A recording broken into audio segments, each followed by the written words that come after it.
Exactly, and I chuckle when you say the hours and hours of dry land, but back when I started there was no such thing as dry land.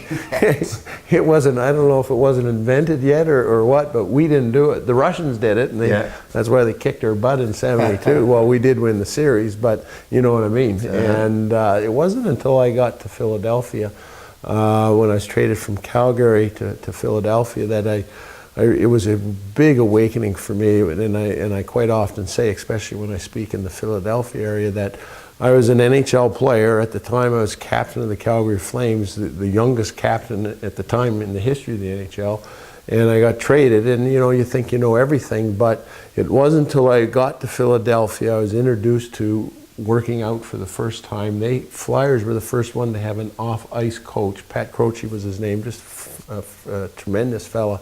And anyhow, me as a Flyer, it was, even though I was a professional athlete, it wasn't until I became a Philadelphia Flyer that I understood the meaning or what it meant to be a professional athlete, the dedication that it took, the sacrifice that it took, the hard work that it took. And I just have nothing but good things to say about my time in Philadelphia and the whole organization. It really was a life lesson for me. Well, I love it. And I love what you're saying there about really turning into a professional athlete, and it applies so much to business, because so many people start a business and not really take it serious and treat it like they're a professional. What can you tell them about the difference there when you're starting a business?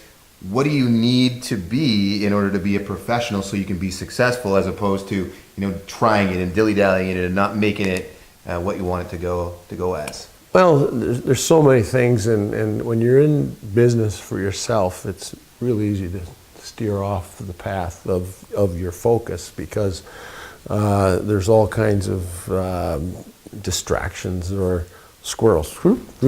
You're gone all over the place. But in hockey, and you're familiar with this, you're only as good as your last shift. You bet. And I don't care if you score a goal, then you make a mistake the shift after that, and it results in a goal for the opposition. Who cares what you did in the first period? You're only as good as your last shift.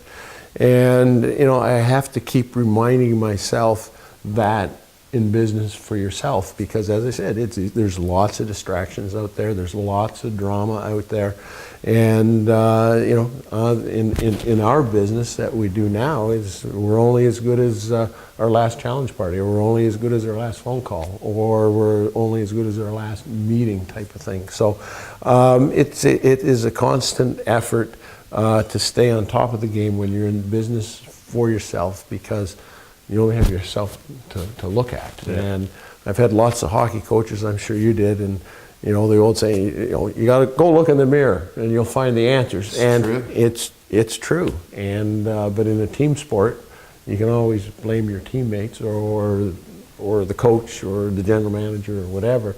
And but when you're in business for yourself, you just got yourself to blame or pat on the back. Yeah, and I think as a true professional, regardless of the team around you, you still need to go look in the mirror.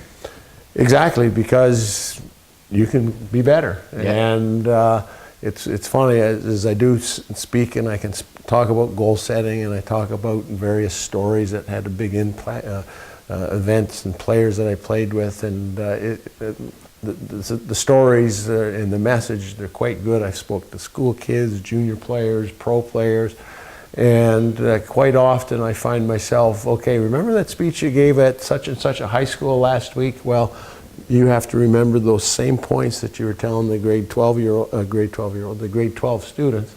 That's how you have to react, and that's how you have to act each and every day. You got to work hard, you got to do your best, and everything falls in line from there. Mm-hmm.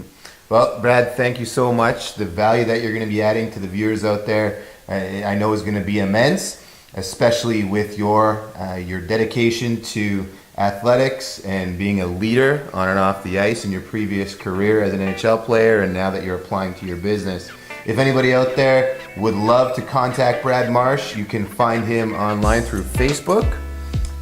His name is Brad Marsh. Again, he is the former NHL player, 15-year veteran, and current entrepreneur, and Brad will definitely be able to help you if you're looking at getting started in your own business, or have some questions or anything you'd love to know about Mr. Marsh. So again, Brad, thank you so much for your time. Not a problem. Thank I really you. appreciate it.